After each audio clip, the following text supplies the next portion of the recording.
11 minutos en el territorio continental ecuatoriano, buscando la verdad y abogando porque el país recupere la paz y la seguridad. Queremos dar la bienvenida a los siguientes invitados: el doctor Ramiro Rivera, columnista del Comercio, ex asambleísta; el licenciado Lolo Echeverría, comunicador y analista; y el doctor Gilberto Vaca, ex diputado y expresidente del Tribunal Supremo Electoral. Bienvenidos. Les convocamos para analizar el momento político electoral que vive el Ecuador. Doctor Ramiro Rivera, esto que genera una incertidumbre, ustedes bien han descrito el momento político electoral, pero ¿qué hacer frente a este panorama tan desolador cuando vemos que una institución como la Corte Constitucional, que se lo respetaba desde su origen, ahora ya lo mínimo que quedan son dudas y sospechas por no actuar oportunamente apegados a la Constitución? Y hace pocos meses daba la impresión que todo estaba podrido, todo estaba destruido, un gobierno vaciado de legitimidad, desprestigiado, desgastado, la Corte sesgada, un Consejo de la Judicatura presidida por un personaje, yo diría casi cómico, un Consejo de Participación Ciudadana constituida mayoritariamente por muchachos de mandado de un caudillo, un Consejo Nacional Electoral donde si hubiese el día de mañana un Contralor General del Estado probo, honesto, muchos de ellos deberían ser procesados por la opacidad, el secretismo, el reparto, la comodidad. Fíjese usted, tan mal estará la institucionalidad ecuatoriana que ahora no solamente que tenemos temor a que una Corte Constitucional indecisa, dubitativa, teórica, filosófica, no instrumente el poder que le otorga el orden constitucional, destituyendo a algunos de los miembros del Consejo de Participación Ciudadana como debía haber procedido. No solamente con el abuso de lado a lado de los recursos constitucionales que se han degradado y se han podrido. Hoy tenemos que cuidarnos del Consejo Nacional Electoral. Dios santo. Y ahí sí quiero salvar la posición de una dama. La única vocal que ha criticado, María Elena Nájera. Porque allá hay una convivencia entre el correísmo, el representante de Guillermo Lasso, el Partido Social Cristiano y Pachacuti, donde ni siquiera a esta vocal le dan derecho de tener acceso a la información, porque parecería que ahí se han producido muchísimas porquerías. La gente no sabe, por ejemplo, que el personaje que dirigió el apagón del proceso electoral del 2017 y que el sistema informático sigue estando en manos de un equipo correísta, ahora con la confianza del vicepresidente del Consejo Nacional Electoral. Hay una frase muy breve que dice el amigo del señor Correa, que lo tenía protegido indebidamente en la Embajada de Londres, al que le dieron la nacionalidad ecuatoriana de la noche a la mañana, con el que pretendieron burlarse del Reino Unido y de la Unión Europea designándolo diplomático ecuatoriano.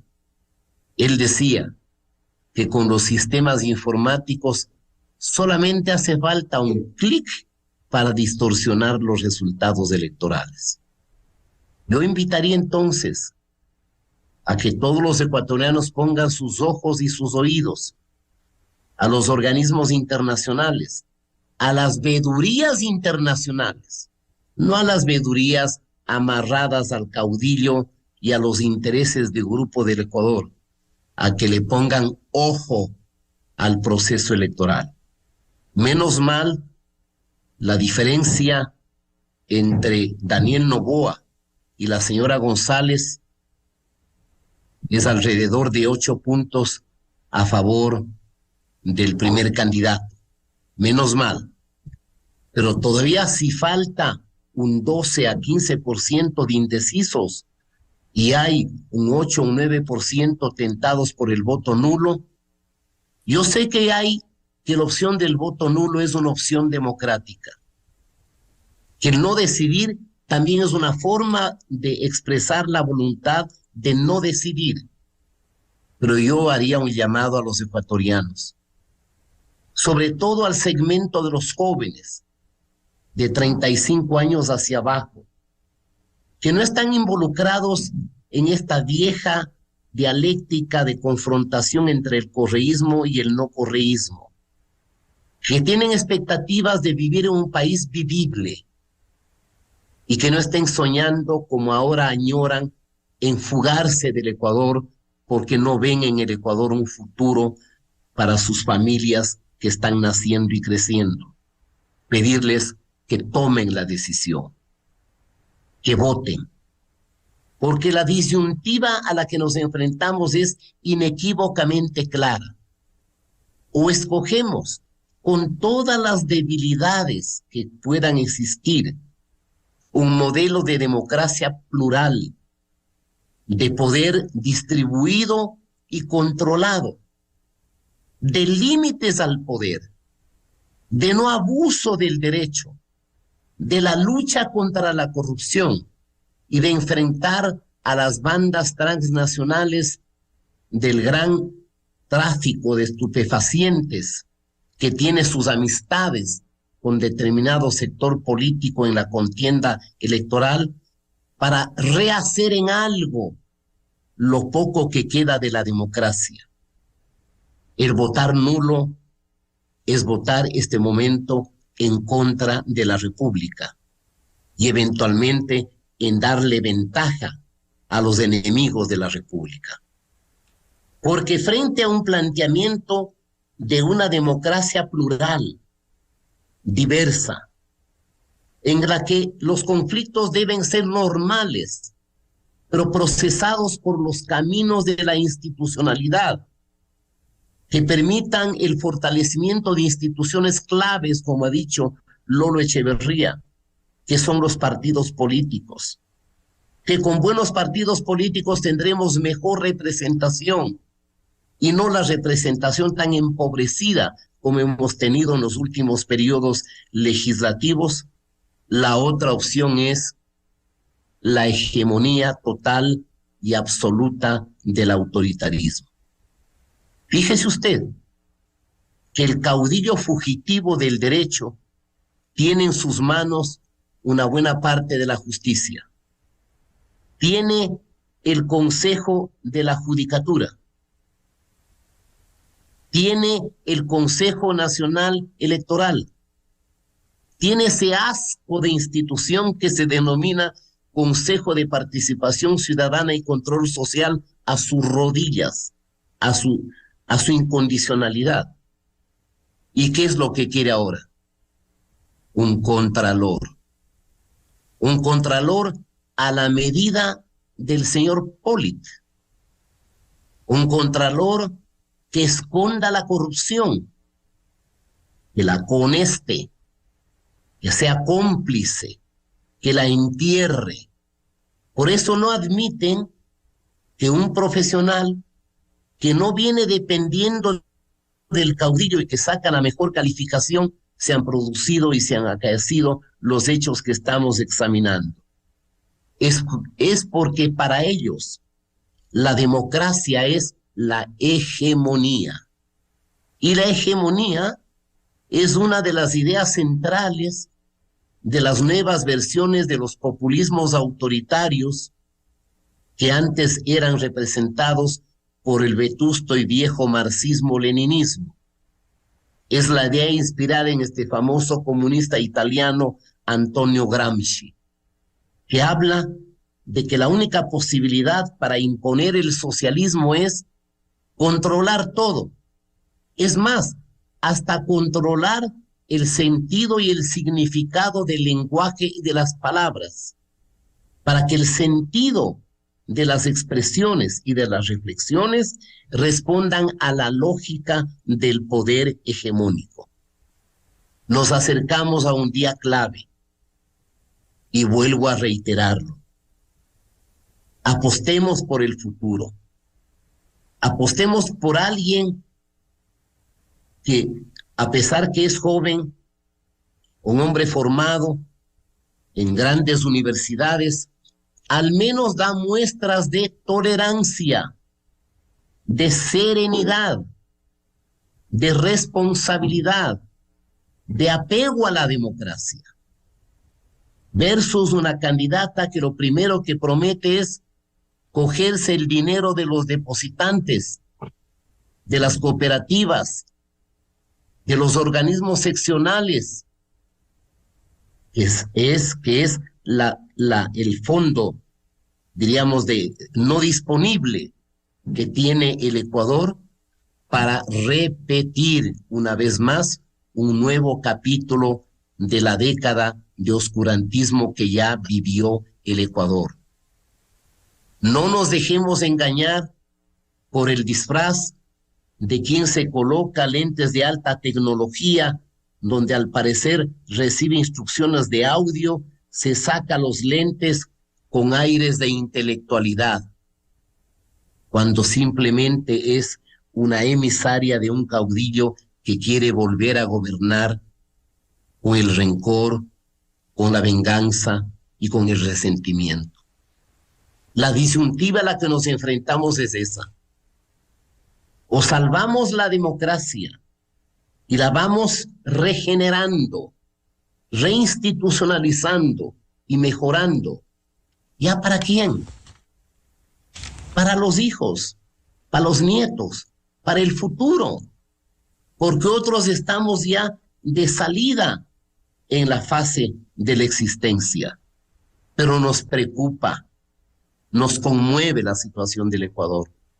No podemos permanecer indiferentes. Y un llamado a los caballeros y a las damas de la Corte Constitucional. Señores, piensen en la Constitución, piensen en que son defensores y guardianes de la Constitución y no piensen en el acomodo pensando que el caudillo que retorne los va a tratar con cariño. Los barrerá, los pateará, exactamente como sucedió cuando disolvieron el Parlamento en el 2007, echando a 57 legisladores de manera absolutamente ilegal para poner un congresillo. Claro, exactamente doctor igual cuando Rivera, si me permite, a la Corte Constitucional. Al Tribunal Constitucional lo sacaron a palazos. ¿Quieren que se repita eso, exactamente, doctor Rivera? Exactamente, exactamente. Es que a veces por el excesivo academicismo, el romanticismo por el nuevo constitucionalismo del sur, por la exaltación del garantismo, que hace que estén más cerca de la impunidad y de la complicidad con el delincuente que con la víctima, que es el ciudadano y la sociedad, creen que van a ser tratados con guante blanco. Serán barridos a patada limpia. Porque el lenguaje de la concordia, el lenguaje del Ecuador para todos, el lenguaje de amistad, el lenguaje de suavidad, es el disfraz detrás del cual se sigue escondiendo el populismo autoritario que tanto daño le ha hecho al Ecuador. Y los jóvenes que están fuera de ese conflicto, ¿qué es lo que quieren?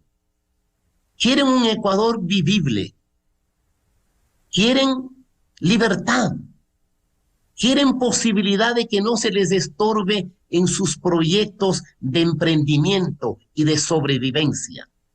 Fíjese usted, Miguel, a una media docena de jóvenes que académicamente están cerca de mí y que hacen de youtubers o de influencers en las redes sociales, les ha llegado una circular donde les ofrecen 150, $500 y hasta $1,000 para que estos días saquen memes a favor de la señora Luisa González.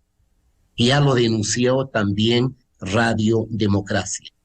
Llegan a ese extremo de pretender comprar con unos cuantos dólares miserables la voluntad de los jóvenes que quieren un destino mejor. Es decir, lo que resulte de este proceso electoral dependerá la destrucción total o la posibilidad de la sobrevivencia.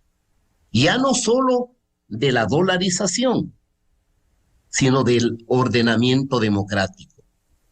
Porque hay memoria, y no olvidemos que la señora González hace poquísimas semanas dijo que el modelo mejor que el ecuatoriano es el modelo del señor Maduro, donde de Venezuela cerca de 8 millones de venezolanos han tenido que huir de ese infierno. Porque para el señor Correa, el modelo es Nicaragua y Daniel Ortega. El modelo es los hermanos Castro. Su ídolo es el coronel Chávez y el señor Maduro. Porque mire usted que en Puebla el que le manda, el que ordena, el que determina, su mentor, su creador, su fabricante, me refiero de la candidata González, le promete una economía de desdolarización y su binomio más de una locura que no tiene sentido.